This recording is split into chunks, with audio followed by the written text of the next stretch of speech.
Hello and welcome to this episode of the Academic Papers Podcast, where we celebrate academic research and bring education to everyone. I'm excited to be here today. Diving into research always feels like exploring a new world. It really does, and today we're going deep into a preprint article. It's called Effective Strategies in Primary Second Language Education by Hasan ALİSOY from Nakhchivan State University. Preprints are always interesting, because we get a sneak peek at the latest research before it's been fully vetted by the academic community. Exactly. It's like getting a front row seat to the scientific process in action. And this paper caught my eye because it tackles a topic that's close to my heart, how kids learn languages. Well, you've come to the right place. This paper offers some fascinating insights into the most effective ways to teach second languages to young learners, specifically those between 6 and 8 years old. That's such a crucial age, isn't it? It's like their brains are sponges soaking up new information at an incredible rate.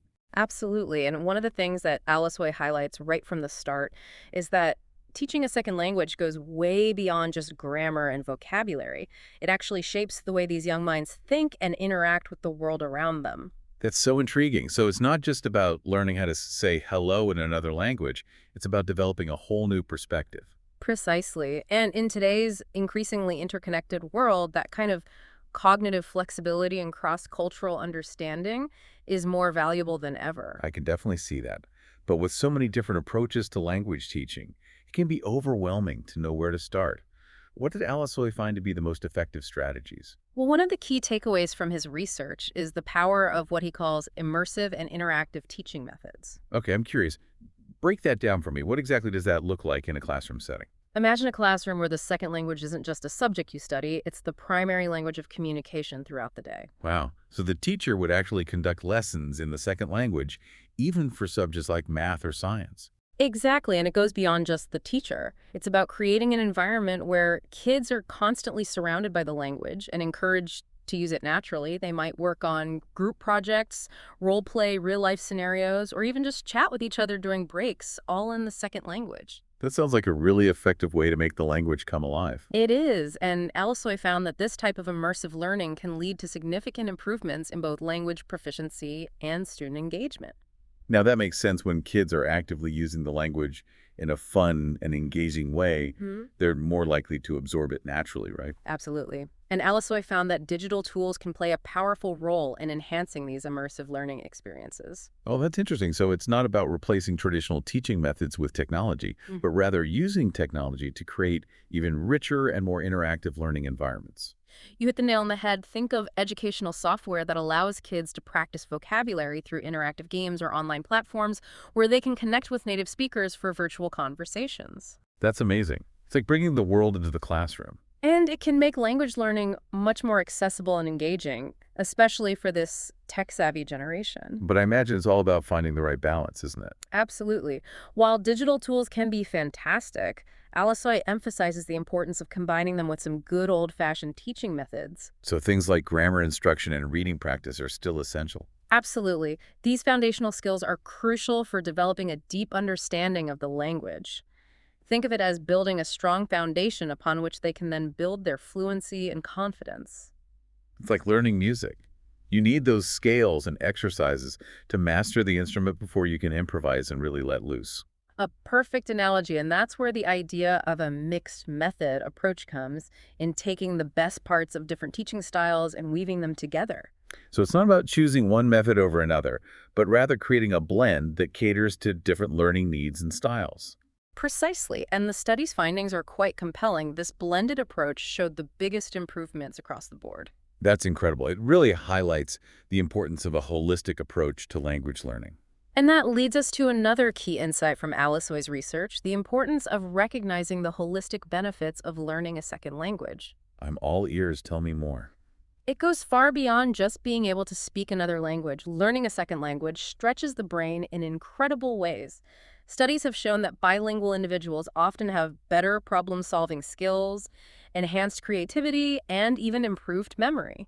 Wow, so it's like a mental workout that strengthens those cognitive muscles. Exactly. And let's not forget the cultural benefits. Learning a language opens up a window into another culture, allowing you to connect with people on a deeper level. It's true, when you understand someone's language, you gain a deeper appreciation for their customs, values, and perspectives. It fosters empathy and understanding, breaking down barriers and building bridges between different communities. And on a personal level, I imagine it could boost confidence and self-esteem.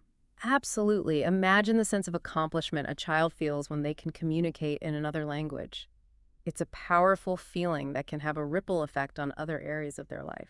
So while the practical benefits of second language learning are undeniable, we shouldn't overlook these broader, more holistic impacts. It's about nurturing well-rounded individuals who are equipped to thrive in a diverse and interconnected world. And that's why investing in early language education is so crucial. It's about laying the foundation for a lifetime of learning, growth, and connection.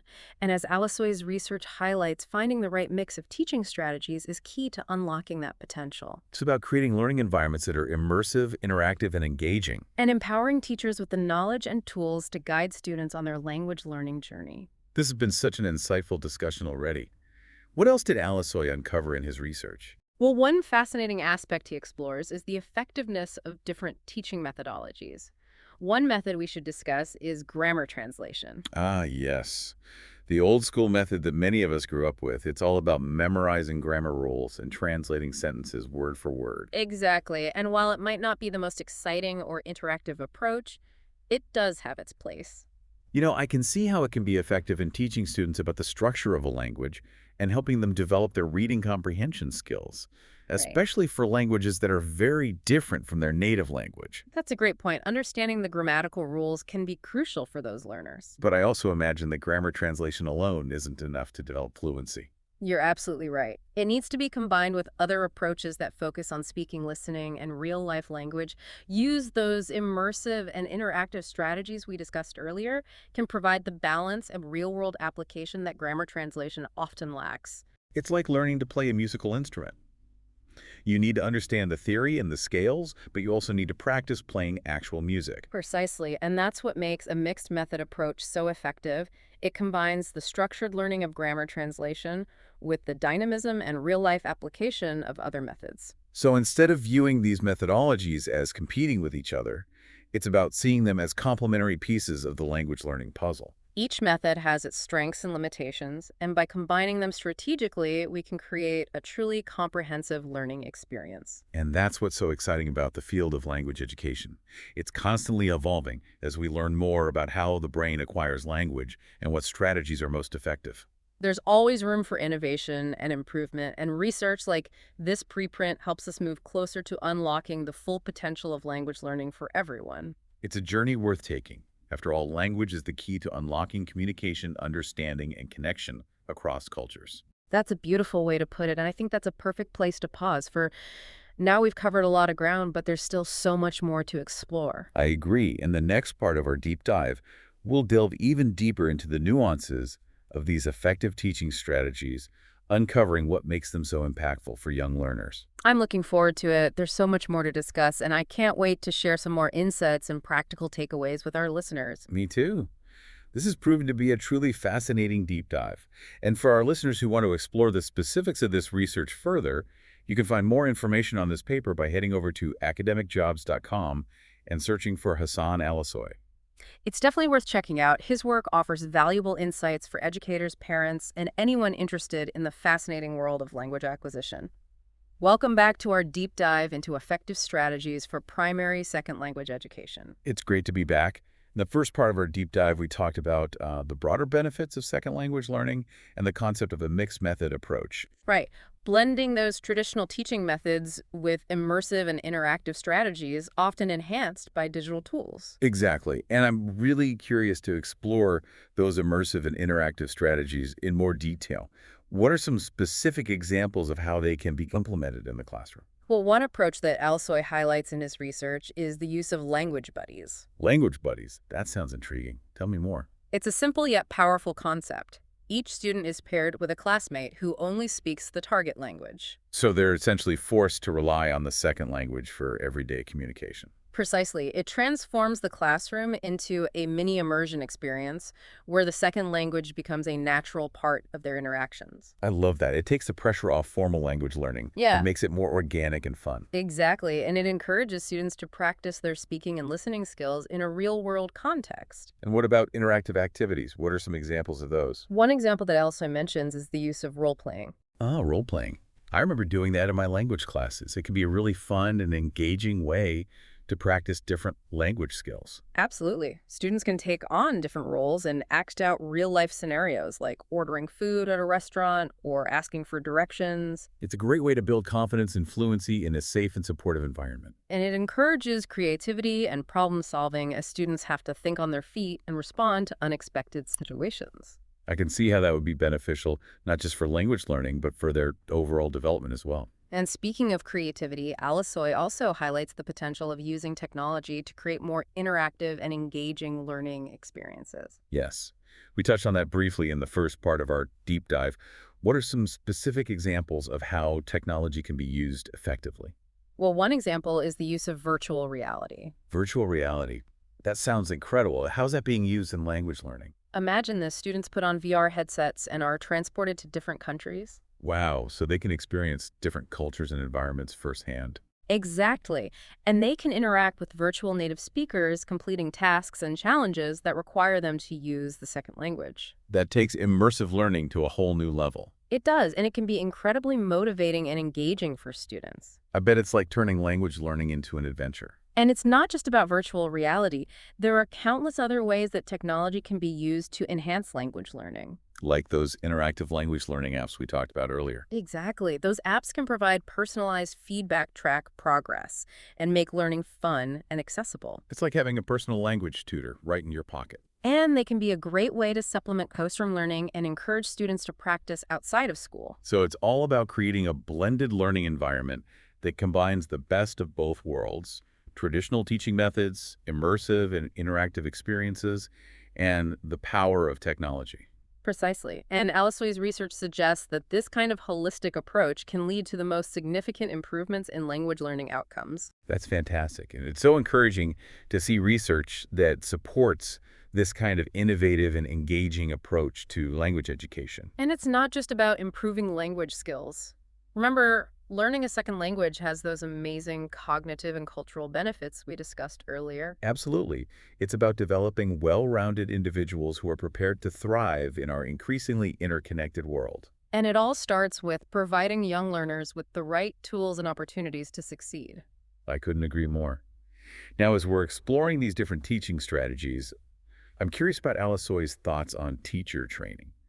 Did he address that at all in his research? He did. He emphasizes that no matter how effective the strategies are, their success ultimately depends on the teachers who implement them in the classroom. That makes perfect sense. Teachers need the knowledge, skills, and confidence to create those immersive and interactive learning environments we've been talking about. Exactly. And they need to be comfortable integrating technology into their teaching practices. So investing in teacher training is just as crucial as investing in innovative teaching materials and technology. Absolutely. It's all interconnected. When teachers are well equipped and supported, they can unlock the full potential of these strategies and create truly transformative learning experiences for their students. It sounds like creating a supportive ecosystem for both teachers and students is key. It is, and that includes providing ongoing professional development opportunities for teachers, fostering collaboration among colleagues, and creating a school culture that values and supports language learning. That's a great point. It's about creating a holistic approach to language education that extends beyond the classroom. And it's an ongoing journey. The field of language education is constantly evolving, and research like ALİSOY's helps us stay at the forefront of these developments. It's so inspiring to see how much passion and dedication there is in this field. It is, and it's all driven by the shared belief that language learning has the power to transform lives and build a better future. And speaking of transforming lives, I'm curious about the long-term impact of these teaching strategies. Did ALİSOY's research address the question of language retention? That's a great question, and it's one of the areas he identifies for future research. It would be fascinating to see how well students retain their second language skills years down the line. It would, especially considering how much effort goes into teaching these languages in the early years. Exactly.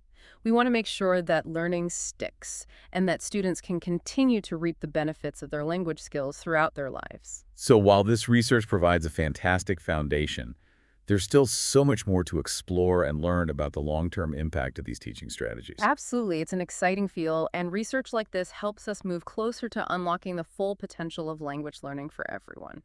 I'm eager to hear more about the limitations of this research and the areas where further investigation is needed.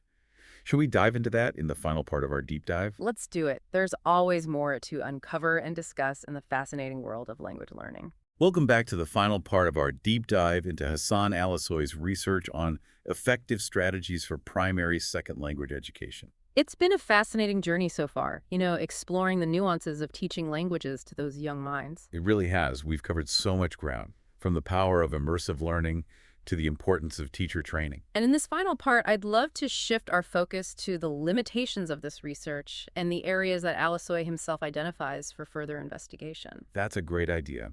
Every research study has its limitations, and acknowledging those is crucial for understanding the scope and implications of the findings. Absolutely, and ALİSOY is very transparent about the limitations of his study. One of the key limitations he mentions is the relatively small sample size. That makes sense. A larger sample size would provide more robust data and increase the generalizability of the findings. Exactly, and he also acknowledges that the study focused primarily on one specific cultural context. So the findings might not be directly applicable to other cultural settings. That's a possibility. Further research is needed to explore how these strategies might need to be adapted for different cultural contexts and learning environments. That's an important point to consider. What other limitations did ALİSOY highlight? Well, he also mentions the need for longitudinal studies to assess the long-term impact of these strategies. We touched on that earlier. Knowing how well students retain their language skills years down the line is crucial. It would be fascinating to see how these early learning experiences translate into lifelong language proficiency and cross-cultural understanding. Absolutely, and I imagine there's a lot more research to be done on the interplay between different teaching methodologies. You're right. While ALİSOY's study provides a great overview of different approaches, there's still much to uncover about how they can be combined most effectively to cater to diverse learning needs and styles. It sounds like there's a whole world of possibilities waiting to be explored. There is, and that's what makes this field so exciting. There's always more to learn and discover. I'm curious, based on your expertise, what are some of the key questions that you think future research should address? That's a great question. One area that I find particularly intriguing is the role of technology in language learning. Yes, we've talked about how technology can enhance immersive learning, but how do we ensure that it doesn't overshadow essential skills like grammar and reading? That's a crucial question. We need to find ways to strike the right balance between digital tools and traditional teaching methods. And to make sure that technology is used in a way that truly supports and enhances learning rather than becoming a distraction. Exactly. And another area that I think deserves further exploration is the impact of language learning on cognitive development. We touched on the cognitive benefits earlier, but there's still so much we don't know about how learning a second language shapes the brain. It's a fascinating area of study, and I think it has the potential to revolutionize the way we approach education as a whole.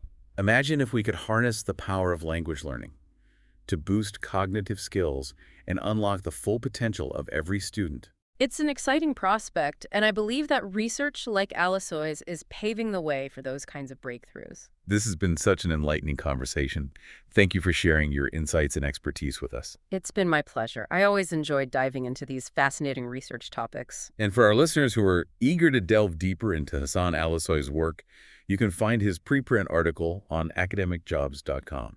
Just search for his name, and you'll be able to access the full paper and explore his findings in more detail. It's definitely worth checking out. His research offers valuable insights for anyone involved in language education, from teachers and administrators to parents and policymakers. And it reminds us that language learning is not just about acquiring a new skill, it's about expanding our horizons, connecting with others, and unlocking our full potential as human beings. That's a beautiful way to wrap up our deep dive.